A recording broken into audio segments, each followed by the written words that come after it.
Yeah, Five thank you. minutes? Yep, thank you, Madam Chair. Mr. Scott, your term is up as CRTC.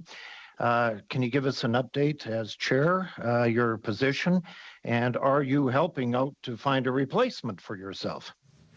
Thank you. I was anticipating somebody saying, "What are you doing here? I thought you were done in September." But I'm back. I'm a little bit like the common cold in the autumn. It's hard to get rid of me. I am not involved in the process. I'm often invited to sit on the panels that screen candidates for other roles, but the government quite properly didn't see it appropriate for the chair to participate in the selection of his or her successor. So I am not engaged in that process at all. My term's been extended to early January, and I expect it to end at that time.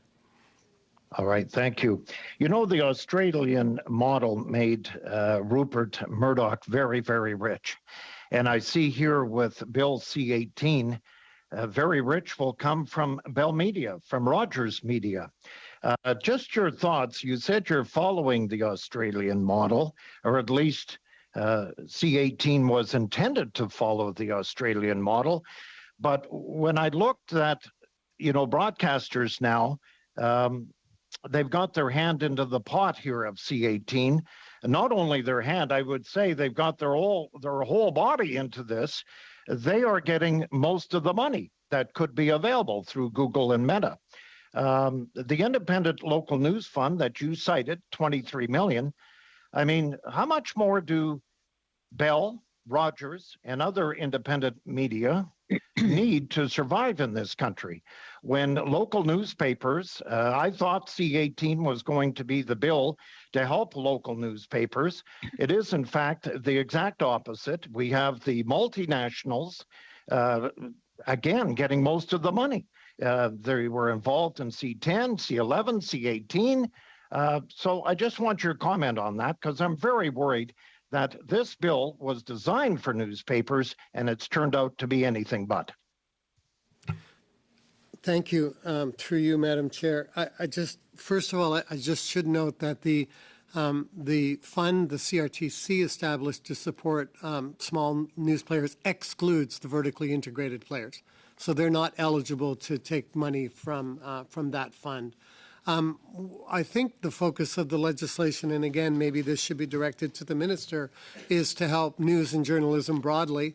We regulate the broadcast news sector, and I can tell you that they have very extensive expenditure requirements that are imposed on them by us to ensure that Canadians obtain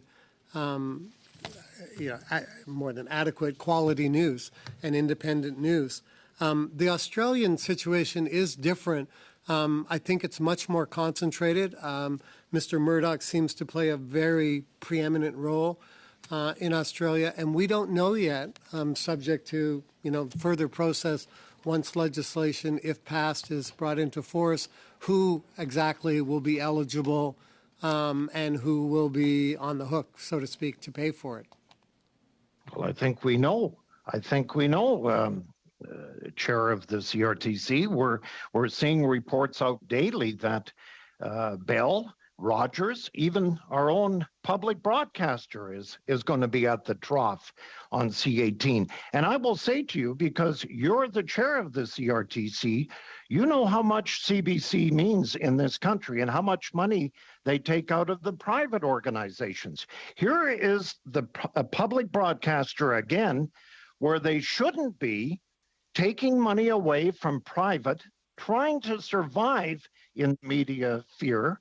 And here we have the public broadcaster, CBC, taking most of the money away from those that need it desperately, like the newspapers.